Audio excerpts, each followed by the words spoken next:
আসসালামু আলাইকুম রহমতুল্লাহি ওবরকাতুহ। সম্মানিত দর্শক, আজকের যে শিরোনামটি ব্যবহার করেছি, এই শিরোনামটি বর্তমান জমানাতে আমরা যারা বসবাস করছি তাদের জন্য আমার দৃষ্টিতে অতি গুরুত্বপূর্ণ। রাষ্ট্র ক্ষমতায় যে ভদ্রলোক এখন আছেন, আমরা অনেকেই তাকে অবমূল্যায়ন করার চেষ্টা করছি। কেউ তাকে বুড়া মানুষ বলার চেষ্টা করছি, কেউ তাকে সুদি ইউনুস বলে বকাঝকা করার চেষ্টা করছি। অনেকে মনে করছে, আওয়ামী লীগের, বিশেষ করে আওয়ামী লীগের যারা লোকজন, তারা মনে করছে যে তিনি কোনো মতে সেই স্যান্ডউইচ, তারপর শেষে কোকা-কোলা, হুইস্কি এগুলো খাইয়ে কোনো মতে একটা নোবেল পুরস্কার ম্যানেজ করে এনেছেন। এটা কোনো বিষয় না। তার বিরোধী যারা পক্ষ, তারাও তাকে নানা রকম নেতিবাচক কথাবার্তা বলে থাকেন। তো এরই প্রেক্ষিতে আমাদের ভাবতে হবে যে এই মানুষটি কোন প্রক্রিয়াতে, কিভাবে হঠাৎ করে বাংলাদেশের সিংহাসনে বসলেন এবং গত ৭ মাসে সরকারের পাহাড় সমান ব্যর্থতা সত্ত্বেও একজন সিঙ্গেল মানুষ এখনো পর্যন্ত তাকে একটা গালি দিয়ে কোনো কথা বলেননি। এখানে হলো তার সবচেয়ে বড় সফলতা। যেমন ধরুন খালেদা জিয়া, তারেক জিয়া, জয় কিংবা শেখ হাসিনা, তাদের ক্ষেত্রে আমরা কি দেখেছি? মানুষ পাইকারি হারে আমজনতা গালাগাল করেছে, অভিশাপ দিয়েছে, তাদেরকে ক্ষমতাচ্যুতি করার জন্য তারা আল্লাহর দরবারে মোনাজাত করেছে। কিন্তু এখানে এই গত ৭ মাসে অসংখ্য মব হয়েছে, অসংখ্য যাকে বলা হয় আইন শৃঙ্খলার অবনতির চরম পরাকাষ্ঠা হয়েছে এবং এখন পর্যন্ত কোনো কিছু ঠিক হয়নি। এই জন্য কেউ আসিফ নজরুলকে গালাগাল করছে, কেউ ফারুকীকে গালাগাল করছে, কেউ রেজওয়ানাকে গালাগাল করছে এবং কেউ স্বরাষ্ট্র উপদেষ্টার পদত্যাগ চাচ্ছেন। কিন্তু কোনো অবস্থাতেই ডক্টর মোহাম্মদ ইউনূস সম্পর্কে এখন পর্যন্ত কেউ একটা টু শব্দ করেননি। বরং এত ব্যর্থতার মধ্যে যে শব্দগুলো আসছে, সেখানে শোনা যাচ্ছে যে মার্চ ফর ডক্টর ইউনূস, অর্থাৎ ডক্টর ইউনূসকে ক্ষমতায় রাখার জন্য মিছিল হবে। শোনা যাচ্ছে যে ডক্টর মোহাম্মদ ইউনূস আরো ৩ বছর ক্ষমতায় যেন থাকতে পারেন, সেজন্য রাজনৈতিক শক্তিগুলো মাঠে নামবে। অনেকের দাবি ৫ বছর ক্ষমতায় থাকুন, অনেকের দাবি আজীবন ক্ষমতায় থাকুন। ইসলামপন্থী গ্রুপদের একটা বিরাট অংশ তাকে মনে করছেন যে আল্লাহর একটা রহমত এবং আল্লাহর দরবারে তারা ২ হাত তুলে মোনাজাত করছেন যে ডক্টর মোহাম্মদ ইউনূস যতদিন জীবিত আছে, এই আল্লাহ এই দেশে আমাদের কোনো ইলেকশন ফিলেকশন দরকার নেই। এখন এই জিনিসগুলো কি এমনি এমনি হচ্ছে? হতে পারে। অর্থাৎ আকাশ থেকে আল্লাহ রাব্বুল আলামিন ডক্টর ইউনূসের জন্য রহমত নাজিল করেছেন, বরকত নাজিল করেছেন এবং এটার শরীয়তে এবং মারিফতে ব্যাখ্যাও আছে।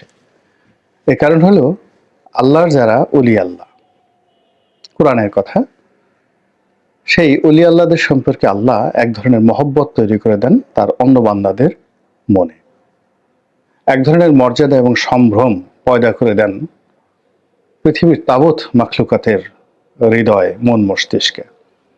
ফলে আল্লাহর ওলিদের দেখলে বাঘ ঝাঁপিয়ে পড়ে না, কুকুর ঘেউ ঘেউ করে না, শকুন লাফিয়ে পড়ে না, এমনকি বনের পাখি, পাক পাখালি, এরকম কোনো অলি আল্লাহ যদি গাছের নিচে বসে থাকে, তারা মলত্যাগ করে না। আর আল্লাহর ওলি যখন কোনো অজানা জায়গাতে যান, তাকে কেউ চেনে না, নামও জানে না, কিন্তু তার চেহারার মধ্যে এমন একটা মহব্বতের দৃষ্টি আল্লাহ তৈরি করে দেন যে মানুষজন তাকে সম্মান করে, দরকার হলে ভয় পায়, মর্যাদা দেয় এবং নিজের প্রিয়তম জিনিসটি তাকে উপহার দেয়, খাওয়ায়, পরায়। এটাই হলো আল্লাহর ওলিদের মাহাত্ম্য। এখন আল্লাহর ওলিদের আরেকটি উপসর্গ রয়েছে। আল্লাহ তাদেরকে বন্ধু হিসেবে গ্রহণ করেন, মাহবুব। এখন এই মাহবুবদের সম্পর্কে স্বয়ং আল্লাহ বলেন হাদিসে কুদসিতে যে আমি যাদেরকে মাহবুব হিসেবে গ্রহণ করি, তাদের হাত আমার হাত হয়ে যায়, তাদের মুখ আমার মুখ হয়ে যায়, তাদের জবান আমার জবান হয়ে যায়। এখন এই সময়টাতে যদি যে কোনো কারণে আল্লাহর ওলি হয়ে যান ডক্টর মোহাম্মদ ইউনূস, এটা আল্লাহ জানেন আর উনি জানেন।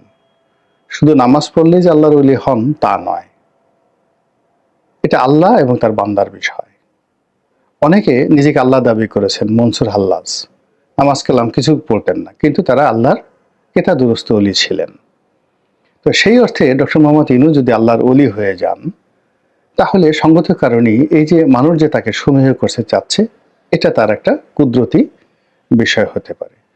অথবা তিনি কার্যত নামাজ কালাম পড়া, হজ করা, উমরা করা, দাঁড়িয়ে রাখা এই কাজগুলো না করা সত্ত্বেও কেন হুজুর যারা রয়েছেন তারা তাদের পক্ষে বা তার পক্ষে ঝাঁপিয়ে পড়ছেন, এটাও একটা শরীয়তে ব্যাখ্যা, মারফতি ব্যাখ্যা হতে পারে। এটা ইসলামের যারা প্রবক্তা রয়েছেন বাংলাদেশে তারা ভালো বলতে পারবেন, আমি আর এই বিষয়ে আলোচনা করব না। দ্বিতীয় যে কারণটি সেটি হলো যে তিনি অতিশয় কৌশলী।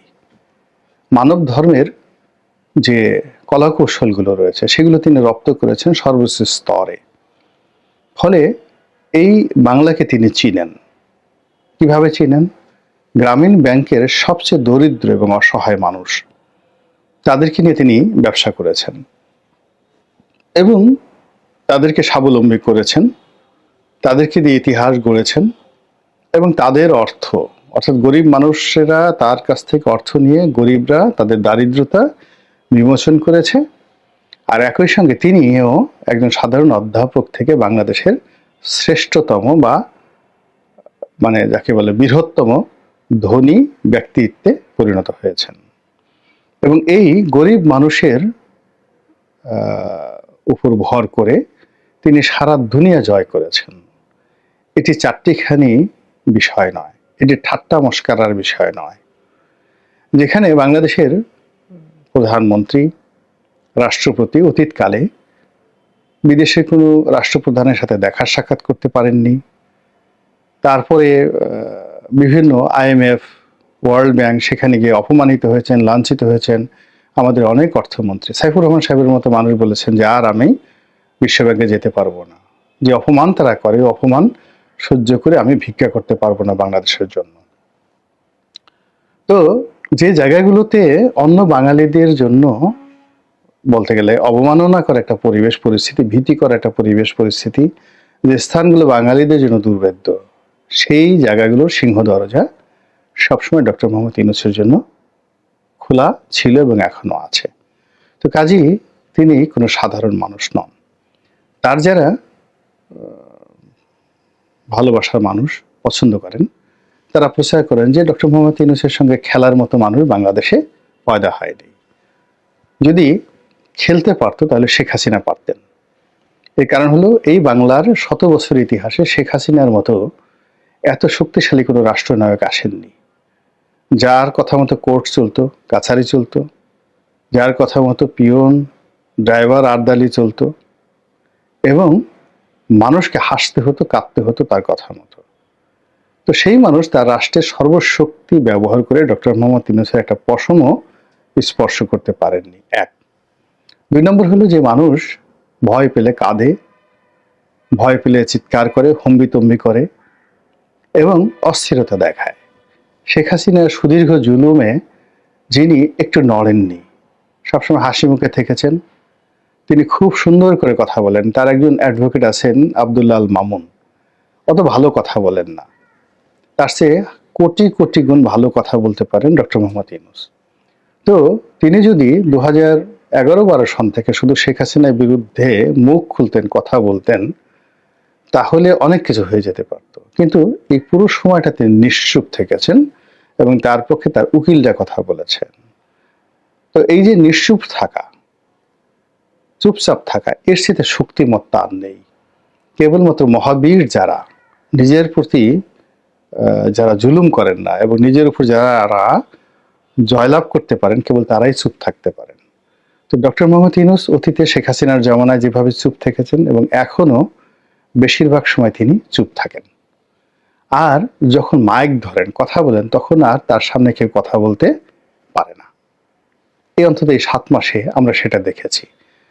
উনি সবসময় চুপ থাকেন আর এই চুপ থাকার সুযোগ নিয়ে মানুষ গড় গড় করে তার কাছে সব কথা বলে ফেলে, কে কোথায় প্রেম করেছে, কে কোথায় চুরি করেছে, কে কি করেছে, উনি সব বুঝে ফেলেন, জেনে যান, কথা বলার সুযোগ দেন, এবং মুহূর্তের মধ্যে কার কত বিরোধ আছে, কার কতটুকু ওজন আছে, কে কতটা লম্ফ-জম্প দিতে পারে, সব তিনি বুঝে যান। আর এরপরে তিনি যখন কথা বলা শুরু করেন, বাকি সবগুলো ফিদা হয়ে যাচ্ছে, চুপচাপ হয়ে যাচ্ছে, এবং এভাবেই এখন পর্যন্ত চলছে। তো তার এই যে খেলাধুলা, তার যে ডিপ্লোম্যাসি, তার যে ব্যক্তিত্ব, সেই ব্যক্তিত্বের কারণেই তার যারা লোকজন তারা বলছেন যে তিনি আন্তর্জাতিক খেলোয়াড়। তো আন্তর্জাতিক খেলাগুলো কি? আন্তর্জাতিক খেলা আমরা ক্রিকেট খেলি, অলিম্পিক আছে আন্তর্জাতিক খেলা, ফিফা ফুটবল খেলা আছে, বিশ্বকাপ যেটিকে বলা হয়। এবং অবাক করার ব্যাপার হলো যে এই প্রতিটি আন্তর্জাতিক খেলাতে তিনি একজন স্টার।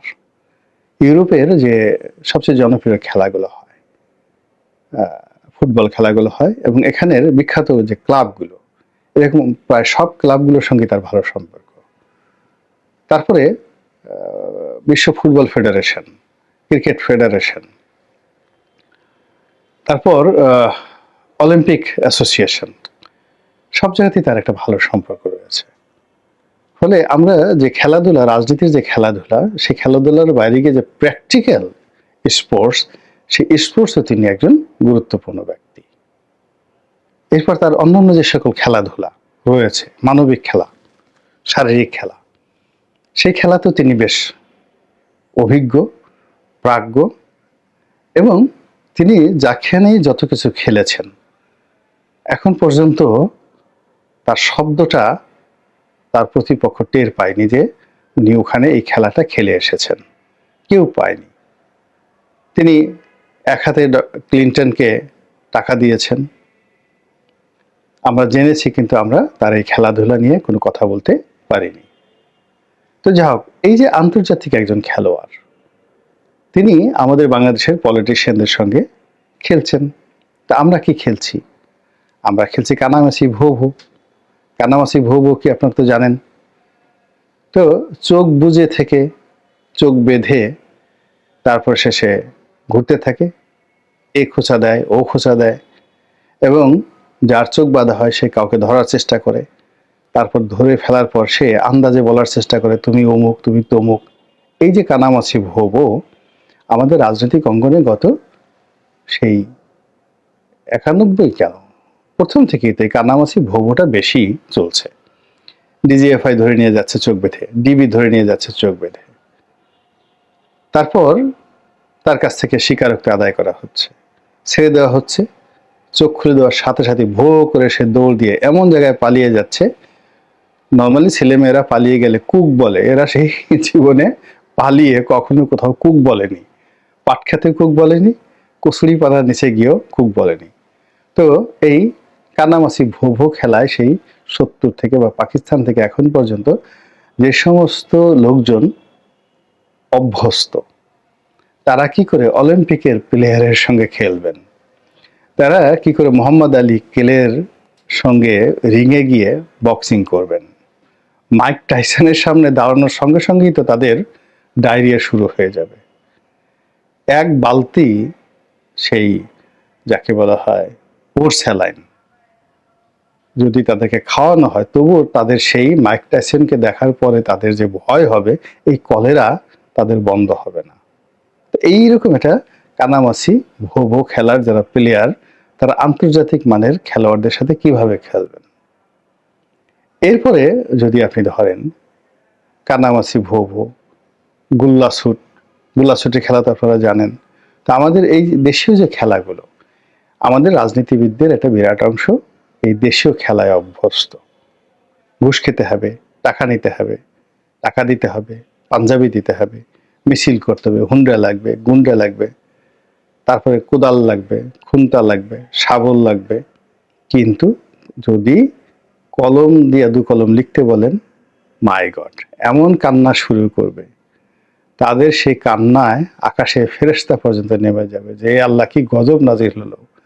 এত কিছু রেখে আমি যেখানে সারা জীবন কাটা রাইফেল চালিয়েছি, পিস্তল চালিয়েছি, কোদাল চালিয়েছি, খোন্দা শাবল চালিয়েছি, আমার হাতে কেন একটি মন ব্ল্যাঙ্ক কলম দেওয়া হলো 2 কলম লেখার জন্য। আমি কি এটা পারি? এই হলো অবস্থা। অথবা আমাদের দেশের যারা ওয়ালাইকুম টিয়াসের কথা বলেন আমাদের সবার পরিচিত প্রিয় মুখ গোলাম মাওলা রনি, সাবেক সংসদ সদস্য, লেখক এবং জার্নালিস্ট। খুবই গুরুত্বপূর্ণ আলোচনা করলেন। প্রিয়সক কেমন লাগলো অবশ্যই কমেন্টে জানাবেন। সবাই ভালো থাকবেন, সুস্থ থাকবেন। ভিডিওটি শেষ করছি। আসসালামু আলাইকুম।